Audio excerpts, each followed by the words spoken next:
In academia, because I'm an academic, I'm a scholar.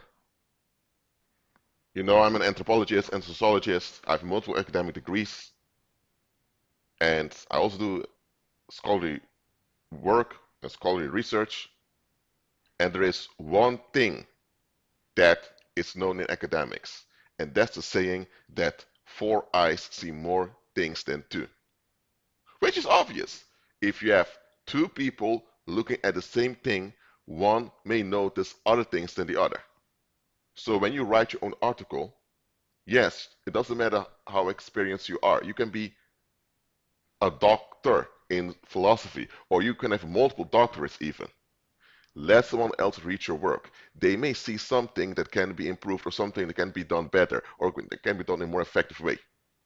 So in academia, you are told to be humble to receive constructive feedback from your peers. That's something they train into you from the moment you enter university. Now, four eyes see more than two. Now, let's apply this to daily life. You may see things a certain way, but how you see things is shaped by how you were formed by your upbringing. So, the way you see things may not be as they really are. But let's say you are renewed in your mind and you are delivered from how you were raised by the world. Even then, you don't notice everything about the situation. Let an outsider come in, and the outsider may notice things you never even realized were there. For example, if you have a detective that's on a murder case, he and his team are exhausted because they went over the evidence over and over again, they talked to the witnesses, and even talked to several suspects, but they just can't figure out the case. And there's pressure on the community on them to solve it. But then there's this 5-year-old kid that walks into the office. It's the son of the detective. And the son looks at all the pictures of the victims because they think they have a serial killer, but they're not sure. And the 5-year-old kid sees that all the victims have one thing in common. They all have brown hair. So then the child says, Daddy, why are all those women with brown hair? And then the son asks another question, Daddy, why do they all look like Chinese folks?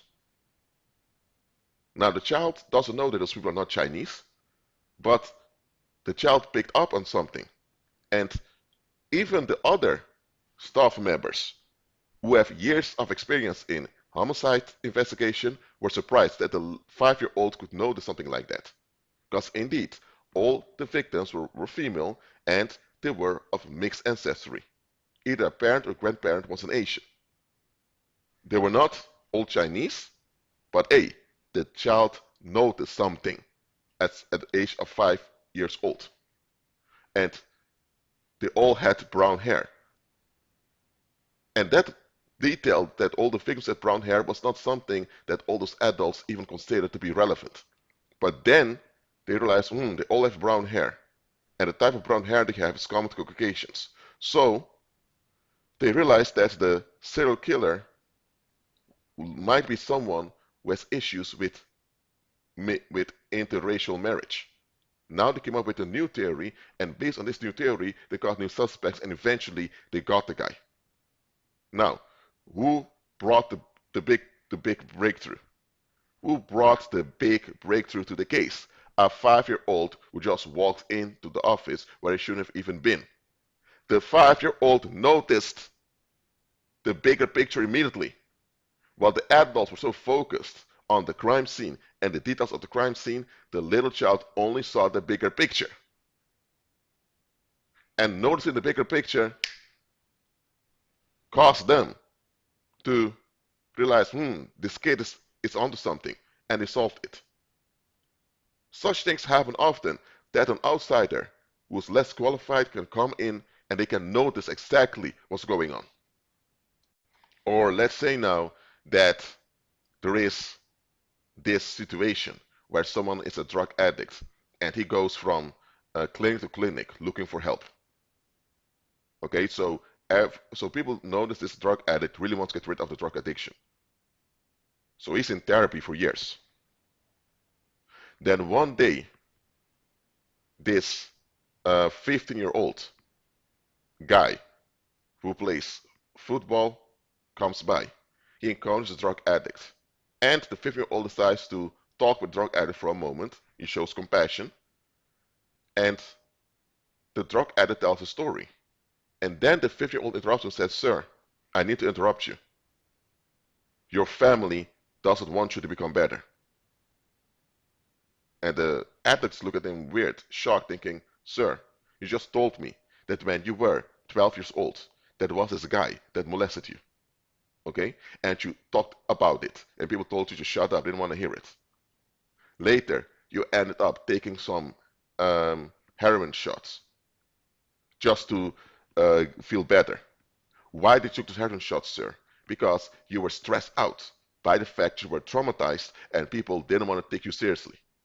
So you thought, I'm going to take some shots to cope. You were smoking also, so you were just coping. You needed help back then, sir. Now you managed to complete your studies and get a full-time job. You managed to get married, all of that, but suddenly your marriage crashed. Sir, you're blaming yourself way too much. Yes, you made bad decisions, but look at this. You are rectifying your bad decisions by looking for solutions. You've been looking for solutions for almost 2 years. What has happened is, sir, is that you are being sabotaged. Those relatives of yours that tell you they're supporting you, they may even pay for your therapy, they just want to play the hero. Why? Because they neglected you years ago when you were victimized. So now they realize that they are responsible for how the trauma affected you. Yes, you made your own bad decisions, but you didn't make those bad decisions in a vacuum. They caused the context and they pushed you into that defect you're in today. Now, the drug addict just walked away because it was too much for him. But several days later, he reflected on himself and realized, indeed, I've been looking for solutions. I've been taking responsibility. But hold on a minute, when I was 12 years old and that creep came on me, why didn't my parents do something about it? What's going on here? So now the drug addict realized, aha, that 15-year-old who wasn't even a psychologist saw immediately what's going on. And because of this insight, the drug addict was able to process the past and the drug addiction was gone. And he never looked for contact with his family again.